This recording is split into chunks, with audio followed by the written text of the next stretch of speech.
But we should talk a little bit about the feds. Remember when they were sent here last year to help stop the violent clashes outside of the federal courthouse? Well, today we got a hold of an internal audit that found that those federal agents who were sent here were unprepared. Here's Kyle Aboshi. A newly released report found that many federal officers sent to Portland last summer to protect the federal courthouse didn't have proper training or equipment to deal with large protest crowds. The internal audit found the U.S. Department of Homeland Security had the authority to send federal officers, but DHS did not have a comprehensive strategy or game plan.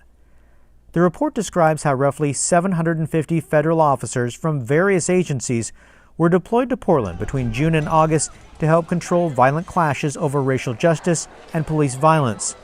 This mix of Federal Protective Service, Customs and Border Protection, ICE, and Secret Service, all working together, created inconsistencies. They wore different uniforms, had different radios, which made communication tough, and the agencies had different policies. For example, Border Patrol might use a less-than-lethal device that ICE doesn't.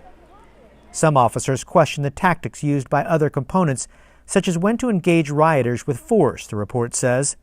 In response to the audit, Homeland Security explained the situation in Portland was especially challenging because the level of violence directed at officers and because local leaders didn't want Portland police helping the feds. Additionally, Homeland Security explained officers had to deal with new protester tactics like attacks with lasers that they weren't equipped for. The federal review also addressed concerns about cell phone surveillance. The report says no equipment was set up to obtain cell phone information or locations during the protests, although ICE confirmed it did get some information through consent from the user or a search warrant. Kyle Aboshi, KGW News.